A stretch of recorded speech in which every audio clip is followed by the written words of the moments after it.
বাজারে জিনিসপত্রের দামের ওপর কিছু ব্যবসায়ী সিন্ডিকেটের হাত রয়েছে, তাই পণ্যের দাম কমাতে পুরোপুরি সফল হয়নি অন্তর্বর্তী সরকার। মঙ্গলবার সচিবালয়ে ক্রয় সংক্রান্ত উপদেষ্টা পরিষদের বৈঠকের শেষে সাংবাদিকদের কথা জানান অর্থ উপদেষ্টা ডক্টর সালেউদ্দিন আহমেদ। এ সময় বাজারের ক্ষেত্রে সর্বতোভাবে সাফল্য অর্জন হয়নি বলেও স্বীকার করেন অর্থ উপদেষ্টা।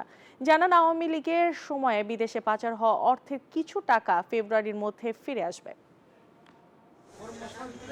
উচ্চ মূল্যস্ফীতির কারণে সাধারণ মানুষের প্রকৃত আয় কমছে, এতে শঙ্কা তৈরি হয়েছে দারিদ্র্য বেড়ে যাওয়ার। দীর্ঘদিন মূল্যস্ফীতি 10% থাকার পর যদিও তা এখন 8%-এর ঘরে নেমেছে, তবে এখনও চাল, ডাল, আটা, ময়দা, তেল সহ প্রায় সব নিত্যপণ্যই বেশি দামে কিনতে হচ্ছে সাধারণ ভোক্তাদের।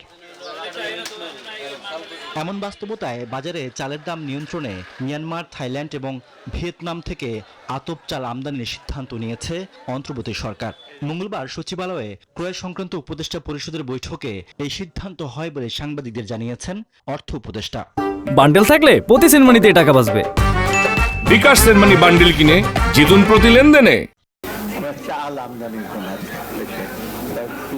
এগ্রি করেছি আতপ চালের জন্য, কারণ চালের স্টক আছে কিন্তু আমরা একটু আনসার্টেনটি আছে, আপনারা জানেন 500 দিন থেকে হঠাৎ বলতে চাল দেবে না, তো এটা আমরা অলরেডি অ্যাপ্রুভ করেছি।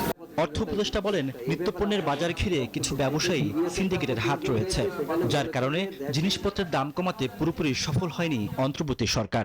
ভেজিটেবল এগুলো করছে, এগুলো কিন্তু কিছুটা সিজনের ব্যাপার, শীতের আগে একটু বর্ষার সময় একটা হয়। তবু আমি মনে করি বাজার যে মনসুন এবং বাজার যে মানে ব্যবসায়ীদের যে একটা ইসে আছে, পাইকারি এবং হোলসেল ব্যবসায়ী কিছুটা ওদের হাত আছে যে বাজার না কমে, এটার ব্যাপার আমরা সর্বতভাবে একেবারে সাফল্য অর্জন করতে পারি নাই।